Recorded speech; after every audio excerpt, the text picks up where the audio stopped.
Hey everybody, Michelle with Michelle's Frugal Living here, and thanks for watching my videos. And today is January the 14th of 2016, and it's part 2 of my viewer questions that I'm going to answer. And I'm doing this because I hit 2 million video views here on my YouTube channel. Alright, so, and if I get more questions after this, I'll make another video. So anyways, let's see what we got today. Catching up with the Caspers, ask a couple of questions, including about seeing my stockpile, and other people ask about seeing my stockpile. I don't have a problem showing it, other than it's really hard for me to show because I have it in so many places. I don't have it like sitting on shelves like you see a lot of people show, and it looks like a little grocery store or whatever, drugstore. I don't have that going on, and it's like I got stuff stuffed under beds, in the closets, and everywhere I can, and some of it's just piled in the living room, and it's a mess, and I don't want to show you that mess. So anyways, if I get it any kind of organization where I could feel like I can show it to you and it's not like crazy, and on top of that, like a lot of the stuff like the shampoos and stuff like that, I stick them inside of boxes, and I've showed that in videos before. I do have a couple of stockpile videos that you can go watch in my Rite Aid playlist on my YouTube homepage. Is called My Couponing Life, if you want to see, because it's not like you can see it. It's like, it just looks like a bunch of boxes, and then there could be anything in those boxes, but you know, that's the way I store it. Okay, that's a very popular question. So she also asked, do you budget, and how much do you actually spend on household and grocery items a month? And I do not budget. I don't need to, because of the way I live my life. I do not live paycheck to paycheck. So I know like how much my electric bill is going to be in general, how much my water bill is, you know, what my mortgage payment is on my house, and how much my cell phone and internet bill are. And I know how much money I make a month, right? So I know that I have extra money, but I don't budget out what I'm going to do with that. I don't spend my money just because I have money, okay? So when I do want to buy something like a new TV or new computer or something like that, I have money to do that. And so I don't live on a budget like that, because I don't need to. You know, it just is what it is. So there, it is. Let me say, deals change, and because of my couponing, like, I know that sometimes there'll be deals on stuff, and like at Kroger or Meijer, where I have to spend actual cash on it, like, I just do it. If I feel like it's a good enough deal for whatever it is, and I have a use for that, or I know somebody else will, then I go ahead and just buy it, and I don't worry about it, because I don't have to. Now, let me say, how much I spend on things, okay? As far as food-wise, I probably spend about $100 a month at the grocery store. I don't know. Because I don't really keep track of it, because I'm not that concerned about it. I'll buy things that I want. I've been really working on changing my diet and not eating so much processed food. So you guys don't really see too much food shopping from me, because when I go to the grocery store, most of what I'm buying is like fresh produce, or I buy some milk and some eggs and stuff like that, and yogurt, and it ain't that exciting to look at because there ain't really any deal to tell you about. I do buy things that are on sale. I am not a picky eater, and so like, if oranges are on sale this week, I buy some oranges. If apples are on sale this week, then I'll get some apples. And I switch it up, you know, because I'm not picky about that kind of a thing. So I do buy what's on sale, to help keep the costs down, okay? I do use store programs. Meijer has stuff going on, and you know, with their M-Perks, and I use that to my advantage as well, the best I can, okay? Plus I have couponed canned goods and boxed goods to death, and cereal. I don't need any more. I try not to buy that stuff, so okay. And so about $100 a month just for myself, maybe. I don't know, like I said.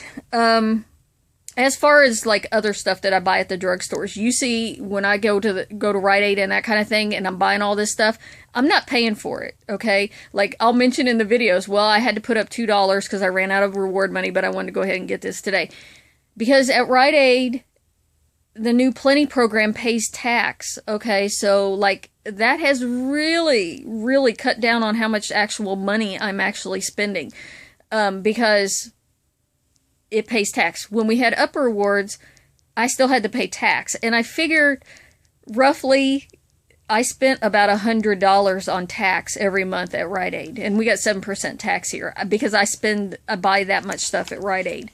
But the average person is not out there buying enough, like as much as I do on 8 different cards, okay? But I don't have to do that anymore. So sometimes that's why I have to put some cash back in the Rite Aid, because the things I'm buying are eating up all the reward money. So anyways, that question kind of goes along with Catherine H. had a question. Do you ever spend on anything without a coupon or a deal? And yes, occasionally I do. It's one of those things. It's like occasionally there's some food item that I'm like, I haven't had whatever in a long time. I'm just going to go get it. I'll buy it. It's not on sale. But most of everything that I buy is at least on sale. If I don't have, because some things they just don't ever make coupons for. And so I'll wait and I'll buy things when they're on sale. I like to drink Nestea instant tea, and it rarely goes on sale. But if I run out of it, I will go ahead and buy some. But when I see it on sale, I'll buy like 6 jars of it, okay? But there's never a coupon. And in fact, I think they're going to quit making it because it's so hard to find anymore anyways. Probably at the end of that. Okay, other things that I might buy that are not on sale, that would be like when my shower broke and the knob, the things in the mechanism that turn the water on and off, and the water was just gushing out. I didn't have a choice but to go buy parts for that. But in turn, let me say, like Rite Aid runs a deal on Home Depot gift cards. Spend $50 and you get $10 in store money back. I always have a couple of those sitting around. I like to buy those because I know eventually I'm going to have to go to a hardware store and buy something, so I can get a little bit of return on it, knowing that I'm going to have to go buy something at full price. Okay? Because sometimes you just can't help but do stuff like that. Melissa St. Louis, I really, really appreciate you thinking I'm a genius. Some people don't recognize that. I need more people to recognize my genius. Okay. She says, can you show us some of your craft projects from the past? So I've talked about it before. I've shown a couple of things in my videos that I do like to make crafts and everything. And I have to tell you, I grew up in a crafty family. My mother, she would do anything. And my grandma was the same way. And my aunts, they would make things, and then we would, back in the 70s and the 80s, and we would go around the craft shows on the weekends, like, set up at parks and at the courthouses and the festivals and stuff, and sell stuff. And I just grew up around it. We just did that kind of a thing. I've been sewing all my life, and I'll try anything. Doesn't mean I'm good at it, but, I'll try doing anything. Like, I know I'm not a knitter. I found that out. I guess if I committed myself into it, I could be a knitter. I'm sure of it. Anyways, one thing that I've done most recently was learn how to make these little paper beads, like watching YouTube videos. And look, I have like a whole big old thing of them. Okay. And I've made all of these from, like the glossy ads that come in the newspapers, because we got so many of those newspapers and those glossy ads and stuff, and so you can make these beads out of them. Anyways, I did that watching YouTube videos. I made this a long time ago. He's a gecko. He's filled with sand. I made a bunch of these because, like, I don't know, 15 years ago or so, when what started it, that whole Vera Bradley bag craze started, and my mom was making some for people and selling them. And then I was like, well, I can make some bags too. Here's a bag that I made. And it's like a little backpack style. I carry my lunch to work in that bag. Anyways, and Mom was like, oh, we can make these, and her sister and my aunt. And so, like, we started making them. And for like 3 years, we started doing a few festivals here and there and doing that again. And it was just really fun. So I've made all kinds of stuff, pot holders and little blankets and pillows. And, oh, I made Barbie clothes for a long time. And I sold lots of Barbie clothes. And, I mean, I've done a lot of things like that I've sold. I can't even remember everything. Now I'm sitting here thinking about it. There's a lot of stuff. I will do anything. Cross stitch. I make clothes. I repair clothes. Like, my man tears his work clothes up all the time, and repairing those. And I'll do anything. Those curtains right there, I made that. I painted my walls striped here in my bedroom because I always wanted. It was the first thing I thought when I was like, I got my house. I'm having a striped wall. I always wanted striped walls. Okay. Yeah, I want to make you guys some videos. It's just that couponing has taken over my life for the last it's almost been 5 years now. I've been doing this couponing thing, and it's like, it's pushed crafts out of my life, which I'm sad about. So, and I need to work that out, get it more balanced on that. Okay, anyways, thanks for the question, Melissa. Let's see. Doreen says, tell us what happened to inspire you to become a couponer. And that goes back almost 5 years ago. It was right before Easter in 2011. And well, I'd had my house for some years. Back when the housing market crashed and everything in the country was just going kapooey. And the economy was just horrible. I got my house. I bought a foreclosure, but I was like, this is the time to buy a house. And you know, thinking frugal like, I bought a foreclosed on home and got a great deal on it. Mortgage rates were so low. I've since refinanced my mortgage and gotten even lower payments. I pay at least $100 less in rent than what I was paying on renting an apartment with my mortgage and everything. Saved money that way. But the economy kept getting worse, and prices of food and gas were going up. And I noticed that I use my Discover card bill. I charge everything I buy on that, but I pay it off every month, okay? And but that's how I keep track of how much I know I'm spending on stuff.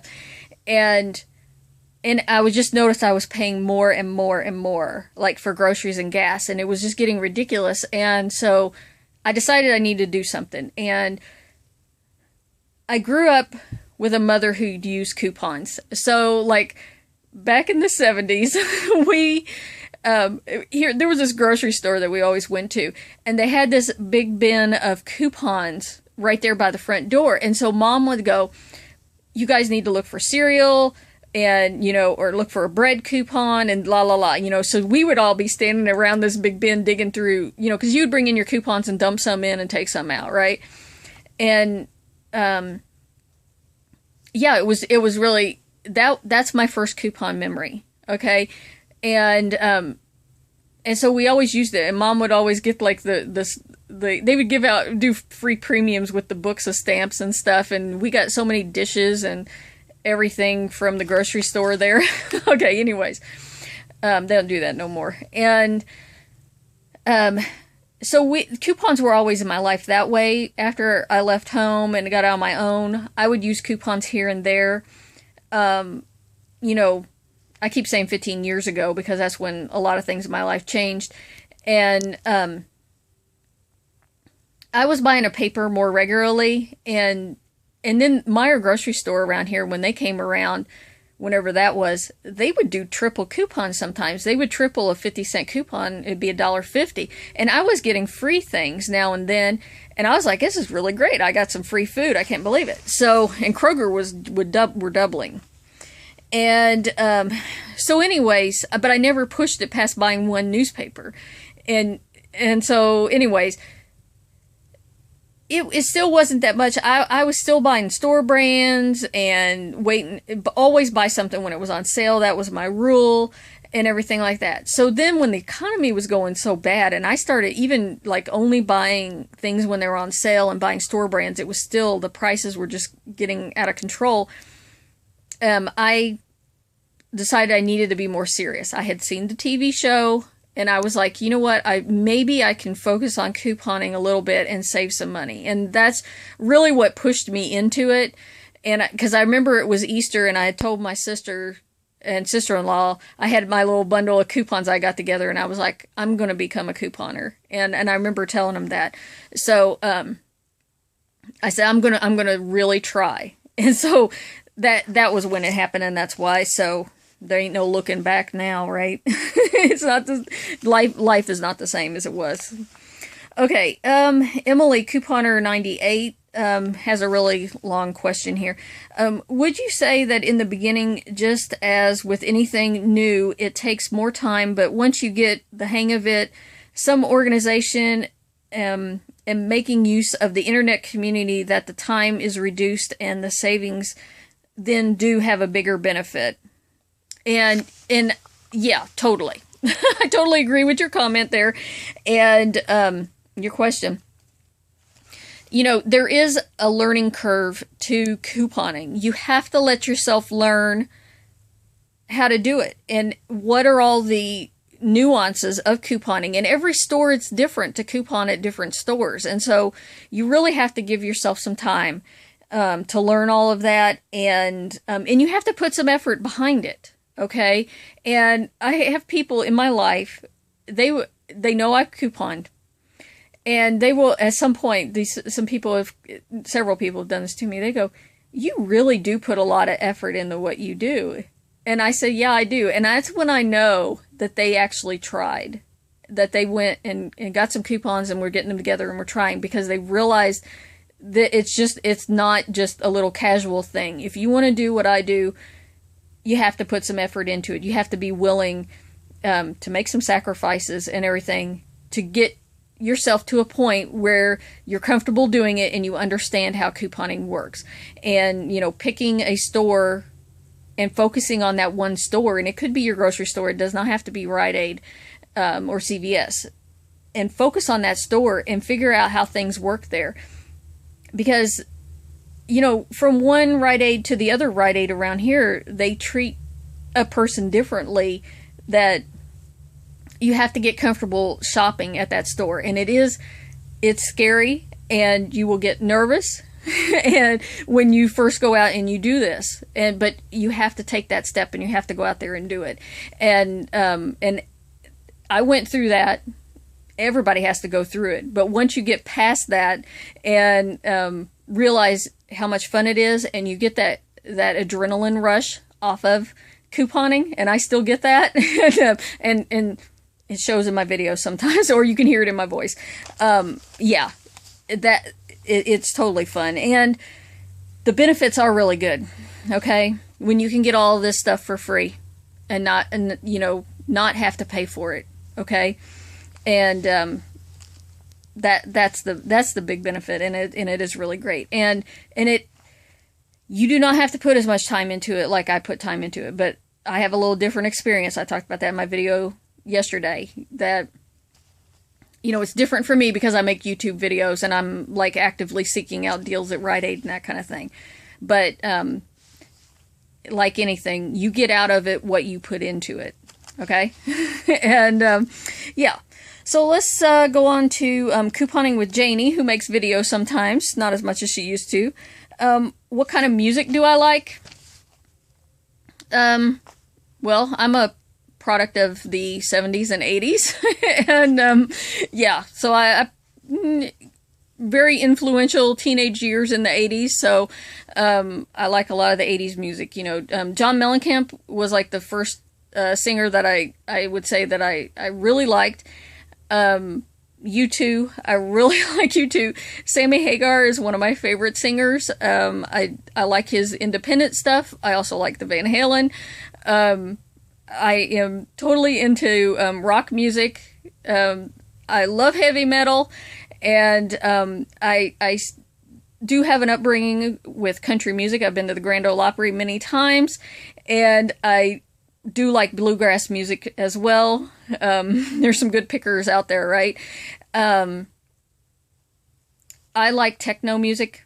When we had the free 2 weeks of XM satellite radio, and I could listen to it in my car. I was on techno all the time because I never get to listen to it.